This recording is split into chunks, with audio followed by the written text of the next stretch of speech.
Economy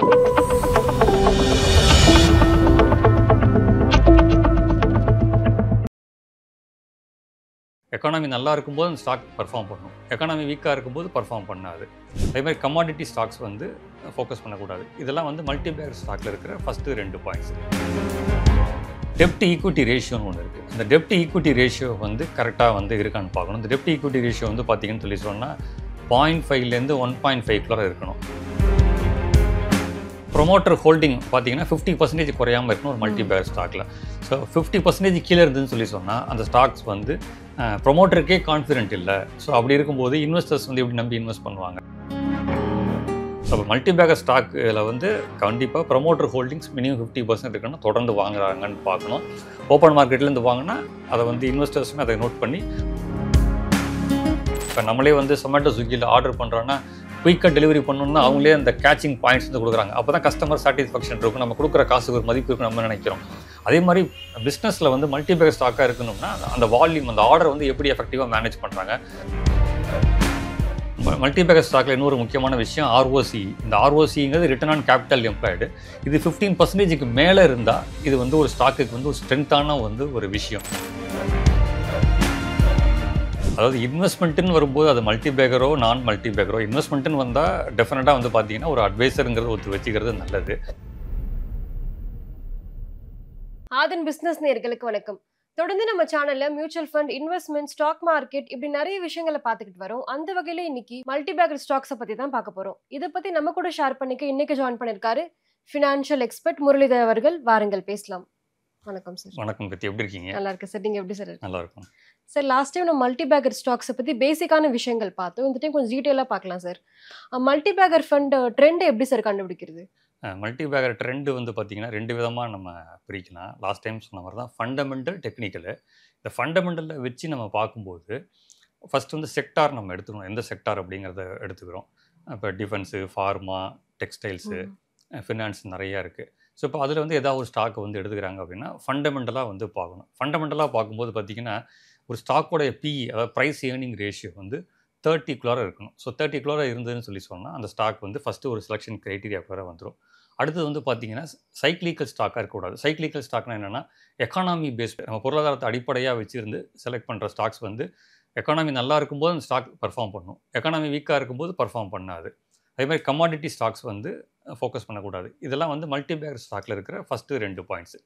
அடுத்தது வந்து பார்த்திங்கன்னு சொன்னால் கன்சிஸ்டண்ட்டாக ரெவன்யூ வந்து அந்த கம்பெனிக்கு வந்து வந்துகிட்டு இருக்கா அப்படின்னு சொல்லி பார்க்கணும். அப்படி பார்க்கும்போது அந்த செக்டார் இருக்கக்கூடிய மற்ற கம்பெனிக்கு எப்படி ரெவன்யூ இருக்குது, இந்த ஸ்டாக்குக்கு எப்படி இருக்குது அப்படிங்கிறத நம்ம வந்து பார்க்கணும். சப்போஸ் வந்து அந்த செக்டாரில் வந்து மல்டிபேக்கர் ஸ்டாக் நம்ம ஐடென்டிஃபை பண்ணுறோம், இந்த ஸ்டாக்குக்கு வந்து கம்மியாக இருந்து மற்ற கம்பெனிஸ்லாம் நல்லா பர்ஃபார்ம் பண்ணிகிட்டு இருக்குது அப்படின்னா அப்போ இது மல்டிபேக்கர் கேட்டகரியில் மேட்ச் ஆகுன்னு அர்த்தம். இல்லை இது நல்லா பர்ஃபார்ம் பண்ணுது, மற்ற கம்பெனிஸோடைய ஸ்டாக் வந்து அண்டர் பர்ஃபார்மன்ஸ் பண்ணுதுன்னா இப்போ இது வந்து கரெக்ட் டைரக்ஷனில் வந்து போயிட்டு இருக்குன்னு அர்த்தம். அதேமாதிரி மல்டிபேக்கர் ஸ்டாக்ஸ் வந்து பார்த்திங்கன்னா சில ஸ்டாக்ஸ் வந்து 52 வீக் ஹையில் வந்து ட்ரேட் ஆகிட்டு இருக்கும். அப்படின்னா என்ன அர்த்தம் அப்படின்னா 1 இயர்க்கான high price 52 week high. So அப்படி இருக்கும்போது என்ன அர்த்தம் அப்படின்னா செல்லர்ஸை விட பையர்ஸ் வந்து அதிகமாக வந்து அந்த ஸ்டாக்ஸில் வந்து இருக்கிறாங்க. அதனால தான் அந்த ஸ்டாக் வந்து அந்த ஒரு 1 இயர்க்கான ஹை ப்ரைஸில் வந்து ட்ரேட் ஆகிட்டு இருக்குன்னு அர்த்தம். ஸோ இந்த மாதிரி ஒரு முக்கியமான கீ பாயிண்ட்ஸ் வந்து அவங்க ஃபஸ்ட்டு வந்து பார்க்கணும். அதுக்கு அடுத்ததாக நம்ம வந்து பார்த்தோம்னு சொன்னால் டெப்ட் ஈக்விட்டி ரேஷியோன்னு ஒன்று இருக்குது. அந்த டெப்ட் ஈக்விட்டி ரேஷியோ வந்து கரெக்டாக வந்து இருக்கான்னு பார்க்கணும். இந்த டெப்ட் ஈக்விட்டி ரேஷியோ வந்து பார்த்திங்கன்னு சொன்னால் 0.5லேருந்து 1.5 இருக்கணும். ஸோ அதிகமாக கடன் இருக்கிற கம்பெனியால் தொடர்ந்து வந்து வளரவும் முடியாது. ஸோ அப்போ வந்து டெப்ட் ஈக்விட்டி ரேஷியோ வந்து 0.5 இருந்ததுன்னா சேஃபு. டு சம் எக்ஸ்டென்ட் வந்து 1 போகலாம். ஏன் அப்படின்னா இந்த புதுசாக வர கம்பெனிஸ்க்கெலாம் வந்து பார்த்திங்கன்னா கொஞ்சம் டெப்ட் அதிகமாக தான் இருக்கும். ஸோ அதனால் வந்து அவங்க வந்து அதை மேனேஜ் பண்ணுறதுக்கான திறமை இருந்ததுன்னா எஃபெக்டிவாக மேனேஜ் பண்ணுவாங்க. 1.5க்கு மேலே அந்த டெப்ட் ஈக்விட்டி ரேஷியோ இருக்கிறது வந்து பார்த்திங்கன்னு சொன்னால் கடனில் ஸ்ட்ரகிள் பண்ணிட்டு இருக்கிற கம்பெனி. ஸோ இந்த மாதிரி ஸ்டாக்ஸ் எல்லாம் பார்த்திங்கன்னா மல்டிபேக்கராக பர்ஃபார்ம் பண்ண முடியாது. ஸோ அப்போ வந்து இவங்க எல்லாத்தையுமே வந்து screener.inங்கிற வெப்சைட் இருக்குது. அந்த வெப்சைட்டில் போட்டிங்கன்னா ஃபில்டர்ஸ் இருக்கும். அந்த ஃபில்டர்ஸை க்ரியேட் பண்ணி நம்ம வந்து ஃபஸ்ட்டு செக்டார் செலக்ட் பண்ணிக்கலாம், அப்புறம் PE ரேஷியோ ஃபிக்ஸ் பண்ணிக்கலாம், டெட் ஈக்விட்டி ரேஷியோ ஃபிக்ஸ் பண்ணிக்கலாம், அதுக்கப்புறம் வந்து சேல்ஸ் குவார்ட்டர் ஆன் குவார்ட்டர் எப்படி இருக்குது, இயர் ஆன் இயர் இருக்குது, அதில் வந்து ஃபிக்ஸ் பண்ணிக்கலாம். ஸோ இந்த பாயிண்ட்ஸ் எல்லாம் அவங்க பார்க்கும்போது தான் அது வந்து ரியலாக மல்டிபேக்கர் ட்ரெண்ட்குள்ளே மேட்ச் ஆகுதா, ஃபிட் ஆகுதா அப்படிங்கிறது வந்து தெரியும். ப்ரொமோட்டர் ஹோல்டிங் பார்த்தீங்கன்னா 50% குறையாமல் இருக்கணும் ஒரு மல்டிபேக்கர் ஸ்டாக்கில். ஸோ 50% கீழே இருந்துன்னு சொன்னால் அந்த ஸ்டாக்ஸ் வந்து ப்ரொமோட்டருக்கே கான்ஃபிடென்ட் இல்லை. ஸோ அப்படி இருக்கும்போது இன்வெஸ்டர்ஸ் வந்து எப்படி நம்பி இன்வெஸ்ட் பண்ணுவாங்க அப்படின்னு இருக்கணும்.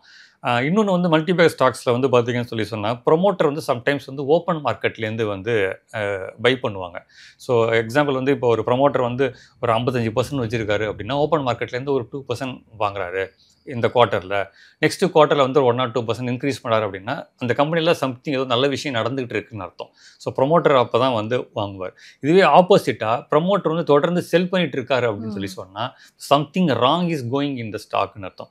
ஸோ அப்போ மல்டிபேக்கர் ஸ்டாக்கில் வந்து கண்டிப்பாக ப்ரொமோட்டர் ஹோல்டிங்ஸ் மினிமம் 50% இருக்குன்னா தொடர்ந்து வாங்குறாங்கன்னு பார்க்கணும். ஓப்பன் மார்க்கெட்லேருந்து வாங்கினா அதை வந்து இன்வெஸ்டர்ஸுமே அதை நோட் பண்ணி அவங்களும் அதை வந்து வாங்கிக்கலாம். ஸோ இதெல்லாம் வந்து ஒரு முக்கியமான வந்து கீ பாயிண்ட்ஸு. அடுத்தது வந்து பார்க்கணும் இந்த கடன் வாங்குறத வந்து எஃபெக்டிவாக மேனேஜ் பண்ண தெரியணும் அந்த மேனேஜ்மெண்ட்டுக்கு. ஸோ வந்து மேனேஜ் பண்ண தெரியல அப்படின்னு சொல்லி சொன்னால் கஷ்டம். தட் இஸ் கால்டு ஆப்ரேஷனல் லீவரேஜ்னு வந்து சொல்லுவோம். அப்படின்னா கேபிட்டல் அலோகேஷன் எப்படி இருக்கோ அந்த கேபிட்டல் அலோகேஷனை வந்து எப்படி எஃபெக்டிவாக மேனேஜ் பண்ணுறேன்னு. இந்த ஆப்ரேஷனல் லீவரேஜ் வந்து பார்த்திங்கன்னா ஆப்ரேட்டிங் ப்ராஃபிட் மார்ஜின்லேருந்து மேட்ச் பண்ணுறது. மல்டிபேக் ஸ்டாக்குக்கு வந்து ஆப்ரேட்டிங் ப்ராஃபிட் மார்ஜின் தொடர்ந்து வந்து இன்க்ரீஸ் ஆகிட்டே இருந்ததுன்னா அது ஒரு பாசிட்டிவ் சைனு. இந்த ஆப்ரேட்டிங் ப்ராஃபிட் மார்ஜின் வந்து 10%க்கு மேலே இருந்தால், டபுள் டிஜிட் மேலே இருந்ததுன்னா நாங்கள் ரைட் டைரக்ஷனில் வந்து போயிட்டு இருக்குன்னு அர்த்தம்.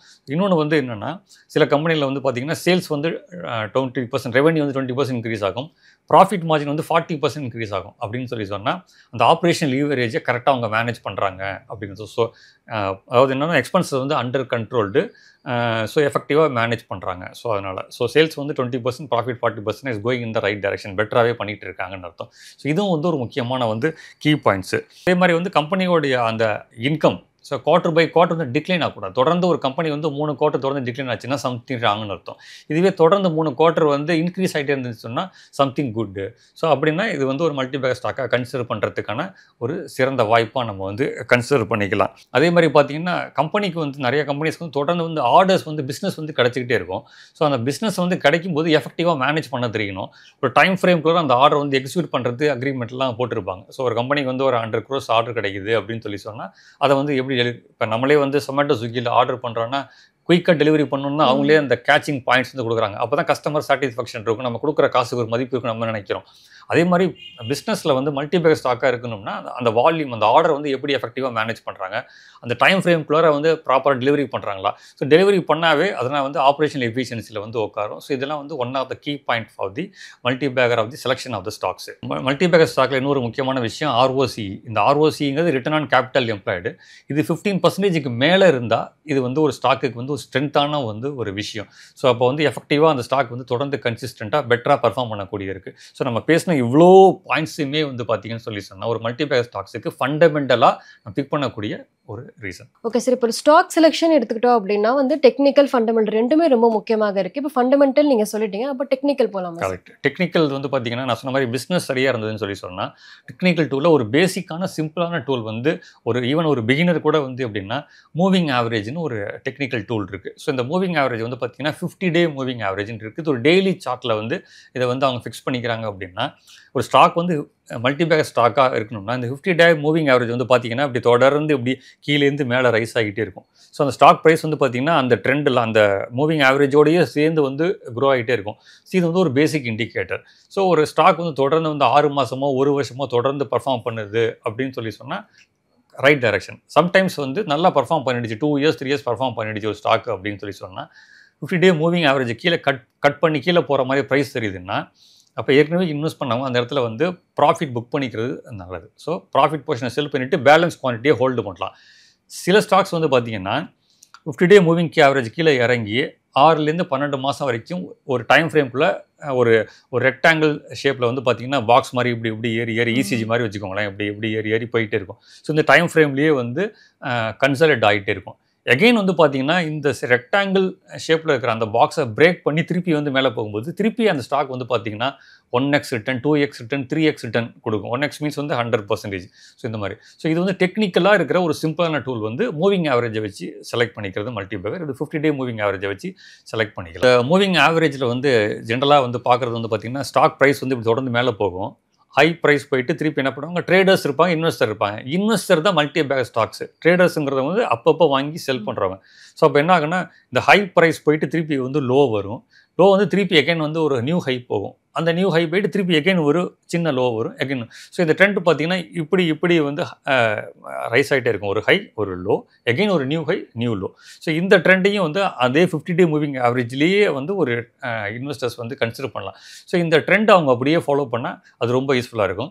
ஒரு ஸ்டாக் வந்து ரொம்ப நல்லா ஸ்ட்ரென்த் ஆகுது அப்படின்னு சொல்லி சொன்னால் பேசிக்காக ஃபஸ்ட்டு 50-day மூவிங் ஆவரேஜை கிராஸ் பண்ணி ட்ரேட் ஆகணும். அப்புறம் டெய்லி மூவிங் ஆவரேஜ் வந்து 200 days மூவிங் ஆவரேஜுக்கு மேலே ட்ரேட் ஆகணும்.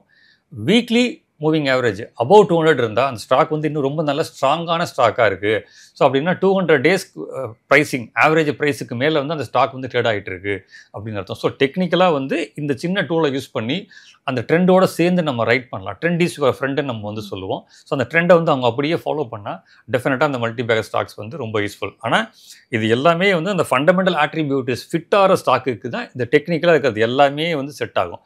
பியூர் டெக்னிக்கலாக செலக்ட் பண்ணுற ஸ்டாக்ஸ் வந்து பார்த்திங்கன்னா ஷார்ட் டேர்ம் ட்ரேடிங்க்கு மட்டும் தான் செட் ஆகும். அதை வந்து நம்ம மல்டி பேக்கராக கன்சிடர் பண்ண முடியாது. ஓகே சார், இப்போ மல்டி பேக்கர் பற்றி எப்படி செலக்ட் பண்ணலாம், எந்த மாதிரி ட்ரெண்ட், இது எல்லாமே பார்த்தோம். இப்போ வந்து மல்டி பேக்கர் ஸ்டாக்ஸை செலக்ட் பண்ணுறதுக்கு நம்மளே சூஸ் பண்ணால் போதுமா, இல்லை எப்போ சார் ஒரு அட்வைசரோட ஹெல்ப் வந்து தேவைப்படுது? அதாவது இன்வெஸ்ட்மெண்ட்டுன்னு வரும்போது அது மல்டி பேக்கரோ நான் மல்டி பேக்கரோ, இன்வெஸ்ட்மெண்ட்டுன்னு வந்தால் டெஃபினட்டாக வந்து பார்த்தீங்கன்னா ஒரு அட்வைசருங்கிறது ஒருத்தர் வச்சுக்கிறது நல்லது. காரணம் என்னென்னா வந்து நம்ம self medication injurious to health அப்படின்னு நம்ம வந்து படிச்சிருக்கோம் கேட்டிருக்கோம். அதனால் வந்து அந்தந்த தொழிலில் அவங்கவுங்க வந்து ஸ்ட்ராங்கு. ஸோ அப்போ வந்து ஒரு ப்ராப்பரான அட்வைசர் கேட்டு பண்ணும்போது சரியான பாதையில் வந்து நம்ம பயணிக்க முடியும். மெயினாக வந்து பார்த்தீங்கன்னு சொல்லி சொன்னால், இப்போ நீங்கள் பிஇ முடித்த ஒரு பர்சனுக்கு இன்றைக்கி என்ன சேலரி கிடைக்கும் நீங்கள் சொல்லுங்களேன் உங்கள் அனுபவத்தில். ஒரு பிஇ முடிச்சிருந்தா என்ன சேலரி இன்றைக்கி கிடைக்கலாம்? ஒரு 25,000. ஓகேவா?